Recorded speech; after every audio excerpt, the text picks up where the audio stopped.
Hey everybody, welcome to the Creativity Cave. I'm Dina Rico. I'm so happy to stamp with you because I always love sharing my passion for stamping with you. First of all, I just have to say thank you so much for all the love yesterday. I really wasn't fishing for compliments, but what I just really wanted was to not get nailed for saying something that I thought was just fine, and you guys all seem to agree. It's crazy the kind of comments I get sometimes, and a lot of you said things like, well, people are unhappy or, forget them, whatever. And I agree. But, some days it's just hard to hear that when you work so hard and, well, for the free video tutorial that I give you. Well, anyway, enough said with that, but I really appreciate the love. It really touches me. So thank you so much. I do really appreciate that. But anyway, we have a great project to share with you today. This beautiful card that I watercolored, and I actually have a cute little Halloween treat to share with you too. So first of all, I'm going to show you this card. It's really easy to make, even though it looks fancy. I love, love, love, love, love, love watercoloring, and I think it's so much fun. It's relaxing. It's just like all those adult coloring books you see, but with water, and it's very easy. So let me show you what I did to make this. First of all, I'm using the Jar of Haunts stamp set. This is such a fun stamp set. We're going to use the eyeballs for a cute little treat later. But I started with just the pumpkin, and what I really wanted to do was make something besides just Halloween with this card. So obviously the pumpkin without, the jack-o'-lantern face is really great for fall and, in this case, Thanksgiving. So I am going to go ahead and get started. I've got a couple of things. First of all, I'm using a half a sheet of crumb cake cardstock. Now, all of the dimensions, the supplies, the specifics, all of that will be on my blog, so please check it out. There's a link in the description of this video. Also, don't forget that when you go to my blog, you can order from me, and that would be so fantastic because it helps me provide more of these amazing videos for you every day. I shouldn't say every day, but I mean, I've been doing pretty good lately. Anyway, I'm going to stamp this on some watercolor paper. Watercolor paper really helps get that amazing watercolor look, and so I really like using watercolor paper. I just stamped this in my black archival ink from Stampin' Up. The reason I use that is because it will not bleed, and it is a nice true black color. And I'm just looking for the stem. Oh, here it is. You should see the mess outside of the camera. It's pretty bad, which is good because I've been busy today. I've stamped all kinds of really great stuff. I've been working on some projects for my watercolor school class, which meets, and they have some really fun projects this week too. Okay, now I am also going to use my aqua painter to color. And whenever I color with an aqua painter, I really like having, this is just a little rag that, like a old rag I have that I can use to clean my brush off on, and it's really helpful. Now, the other thing that's really important when watercoloring, I'm actually going to get rid of my card for a minute, is that you do one section at a time and make sure that you allow things to dry between. So, of course, I'm going to use pumpkin pie because what other color would you possibly use to color in a pumpkin?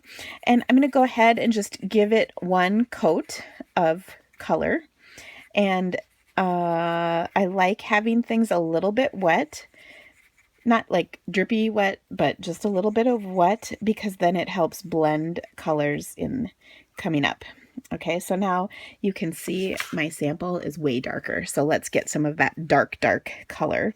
And notice that I like doing things kind of at an angle because it really helps, like a curved coloring lines, because it really helps kind of make this look a little bit more three-dimensional. Okay, so I've added a lot more color to make it much richer in color. I think a lot of times people will watercolor like that first layer of color I put on and kind of stop with that and think, well, their coloring doesn't look as impressive, but that's just because you gotta come back to it. Okay, now I want to let this dry a little bit. Okay, so I'm going to start working on my stem. Now, the one important thing with watercoloring is not to do anything touching the edge, otherwise the colors will bleed into each other. So I'm going to be careful not to go into my orange colored area with the olive ink that I'm using because I want to make sure that I don't bleed green into orange because that's going to come out ugly.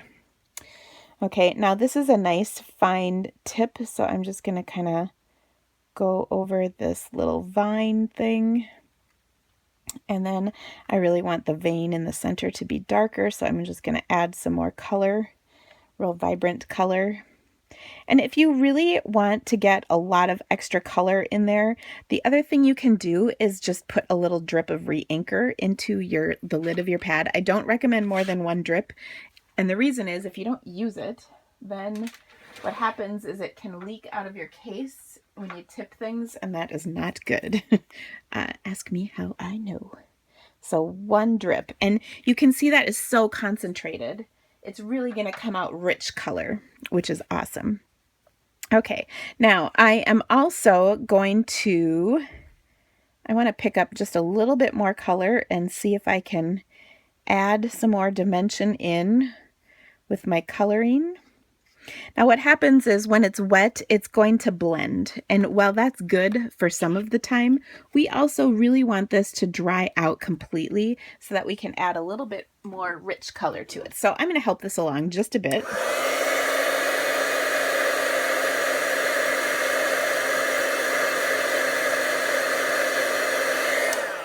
Okay, so now what I've done is you can see I have a nice, real empty area in the center, which I think makes it look good and round. In my original, I actually left, that's white. That's like the background paper.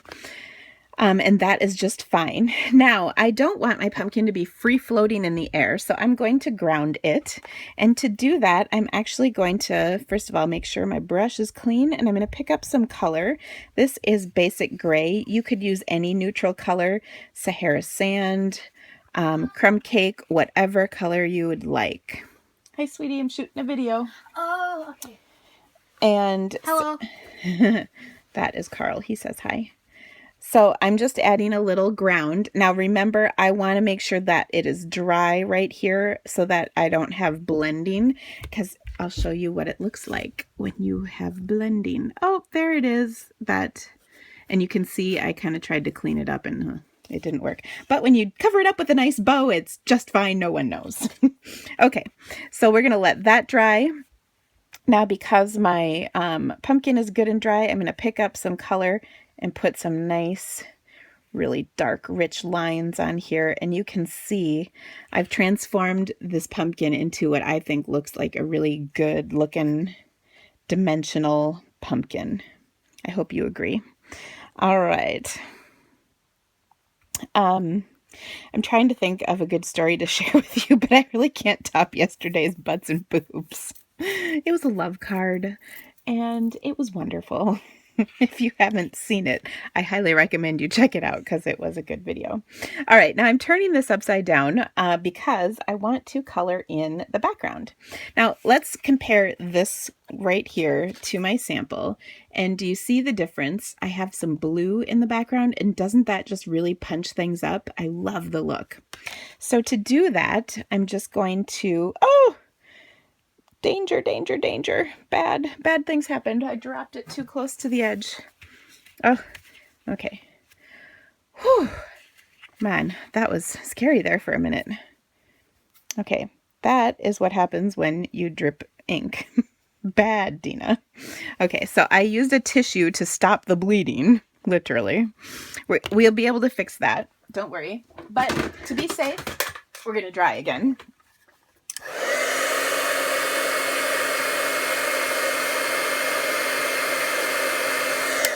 Okay, now I'm going to make sure my brush is nice and clean, and it is, and then I'm just going to go over this and erase with clear water, and my tissue will help. Do you see how I got rid of that little bleeding area? Ooh, I picked up a little color.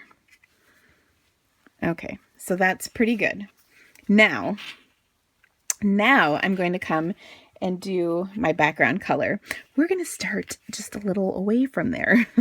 Okay, I'd like the darkest color to be at the bottom, and then I'm just going to work my way up and let things kind of blend out as I go. I'm going to go over all of this probably at least once more. I'm getting in real nice and tight to what I've colored, but I want to be careful not to pick up any of the other color, such as the pumpkin pie color. And then I'm just going to blend this. And you don't have to go all the way out to the edge. You can go close. I kind of like when there's a little bit of a neutral, like a little edge around your piece. I think that looks good to the pleasing to the eye. But do you see how much having that background really punches things up? I like the look. I think it's great. And then you can just mess with it if you want it a little darker towards the center. Add more color. If you want it lighter out here, just go over it with some with water. And I kind of like the irregular look too. So you can sort of see how it's not completely even as you go through. And I like that look. I'm going to pick up just a little more color and make it darker towards the inside here. And then I'm going to let it be and let this sit and dry for a second, and we'll finish up the card. Then I'm going to show you my cute Halloween treat. It's kind of a quick one, so I think you're going to like it. Let's see. I need some crumb cake cardstock. I'm using the gorgeous grunge stamp set, and I'm just going to stamp some lines going across here. I thought that was a nice look. I'm totally doing this crooked, but we're going to cover it up so it probably won't matter. Okay, so I have some lines, crooked lines. You can do your straight. It's totally up to you. And then I put on one of our, what did I do with it? One of our doilies. I had it. Oh, it's sitting on top of this. So I put on one of our doilies. I crumpled it up first, just, to make it look nice. And then I'm going to adhere this right onto my card, like so. And just covering up those lines again so you can't completely tell that they're super crooked. And then I am going to put this down as well. Be careful putting your fast fuse on your doily because it will kind of not want to be on there. Okay. Ah! Did you see what I just did? My finger was dirty and I got it dirty. Oh, dang it. Okay, so can you see me feverishly erasing? That's the beauty of watercolor. I love that you can do that. Okay, now my background's going to be a little funky just because I did that, but look, I got it out. Yes. That's why you use watercolor paper. Regular cardstock would never do that. Okay, so last but not least, I'm going to tie some twine on there. I have, there's some Halloween baker's twine in the catalog, and it just was too much. So I decided to go with just regular old black and white baker's twine. And I like the look of it because it's a little bit more subtle. The baker's twine in the holiday catalog is either orange and black or gray and black, and it just was a little more than I wanted. Okay, so I'm going to tie a nice little bow, and then I have a cute trick for this. I've mentioned this tip before, but... Oh, and yesterday somebody asked how to tie a bow. So here it is. And I think it was for Carol. I hope it was for Carol. I can't remember. So Carol, here's how I tie a bow. I do it upside down and something magical happens when I turn it upside down. I don't know what it is. I don't know if I'm tying it the actual correct way or if you're supposed to do like some sort of right over left and left over right situation. I don't know. But it always comes out perfectly when I tie it upside down. Do you like that? Then with my tail here, I'm not going to cut that off. Instead, I'm going to use my bone folder and I'm going to curl it like it's curling ribbon. Have you guys ever seen the movie Elf? I think it's called Elf. Buddy the Elf, What's your favorite color? 6-inch ribbon curls. Remember when the guy says that? And she's like, that's impossible. You can do it on baker's twine. Isn't that awesome? It's so cute. Okay, so then last but not least, I just have a little scrap that I'm going to stamp Happy Thanksgiving on. Now, for the sake of time, I'll do it. This video will run long, but that's okay because you guys seem to love me. So It'll be all right. Okay. Sorry, I don't mean to get cocky. All right, I have Happy Thanksgiving, and I'm just going to stamp that in black. And this is from Teeny Tiny Wishes. Look at this. It's a wood-mounted word set. It's so old. Oh, I just dropped my scrap. I've had this set for a long time, and I love it because it has these cute little teeny tiny wishes. I got my butt out. I am stamping straight because my butt is out. Look at that. So tiny. Sorry if that was not in the view of the camera, but sometimes you just gotta get your butt out good and far so that you can do this properly. So then I'm going to use my banner punch. As of yesterday, this was still on the clearance rack, so if you don't have one of these, don't say I did not warn you, because I've been mentioning this like in every video. I really do use that punch a lot. It's on clearance, so I highly recommend getting it. Sorry, that was a hiccup. Okay. And then I'm just going to put the Happy Thanksgiving on right there. Isn't that a good looking card? Even though the lines are crooked. I really like it. Okay, this one's a little prettier. Oh, so nice. Okay, now let me show you my treat tip. So I got these, I think this is so awesome. Creepy Eyeballs bubblegum. Love it. I got these at Target. I've seen them at Walmart as well. And I put them into our little cello bags. So I got 6 to fit in here. And by the way, I tried one, just, you know, I have to tell you, full disclosure, I did try one. Yeah, there's a reason I don't chew bubblegum anymore. It tasted amazing at first, and then after I chewed on it for like a few minutes, my jaw hurt. So I decided to give over it. Okay, but for this I'm going to use the jar from the Jar of Haunts stamp set. This coordinates with the Jar of Love, which I love. And by the way, I have an online class for this, Jar of Haunts. It goes out on Friday, so I'm very excited about it. I have some really great projects planned. But I love the look of this. Now, the other stamped image that is in this set are these eyeballs. So I'm just going to ink this with black, and then I can position this anywhere I want on my jar. So depending on how many eyeballs I want in there. Look at that. How cool is it? So I'm just going to color this. I am going to take some Old Olive and just color. Now I stamped this not on watercolor paper, but on shimmer paper, shimmer white paper. We have this in the catalog, and it's really kind of good for watercoloring. It's not quite as good as watercolor paper. I don't know that the properties exist for me to erase my various mistakes from my last card, but it does work pretty well, and it's way better than Whisper White cardstock. And then the cool thing is at the end there's a little bit of a shimmer to it. You can blend colors relatively well with this, and it is a little thicker than just regular white cardstock. Okay, so now I colored my eyeballs in with Aqua Painter, and I'm going to do a few blue irises and a few purple ones just for fun. I'm actually going to do Rich Razzleberry. Okay, and oh, where's my Rich Razzleberry? Right over here. Okay, oops, I didn't want to open that all the way. So I'll just pick up a little Rich Razzleberry, color in a few eyeballs just for fun, because nothing says Halloween like purple and blue eyeballs in green swill, right? Exactly. Okay.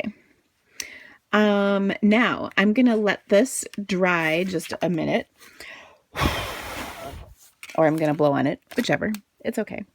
And then what I'm going to do is this is my fine tip glue pen. So I'm going to take this and I'm going to squeeze some of this glue over the top of each eyeball. Now I did a sample and I'll show you. I got a little carried away. I got really, really thick eyeballs, and it's been drying for like over an hour already, and I don't know if it's dry yet, but I'll show it to you. Anyway, this is fun. This is like crystal effects that we used to have. It works much the same way. It is a nice clear drying adhesive that of course you can use for all kinds of things. It's great for gluing sequins or real fine tipped things, and then you just put your tip back in here And, ooh, that was tricky. You know my eyes. Oh, goodness. All right. So then I could die cut this out. Actually, I should have die cut it out before, but here's the one I did. Now, I'll show you how thick. I got this really thick. And so then it dripped. So it's like my eye's sad. It's crying inside the jar of eyeballs. Anyway, I'm going to take and attach this to my little thing. Seriously, my little treat thing. Okay, so I'm grabbing my punch and I'm just going to punch a hole in there, and then I will attach it with some baker's twine. Oh goodness, what did I do with it? It's around here somewhere. And then, by the way, if there are big bubbles, air bubbles in the glue, what I recommend doing is going ahead and like poking them out. You can use either a pin, like a straight pin, or a what's the word I'm thinking of? Safety pin. Just that real fine point. I even used the glue thing, that, you know, the little metal tip that you stick in there. It sounds horrible, but you know what I mean. Okay, so I'm going to tie this in a knot just so it stays nice and tight.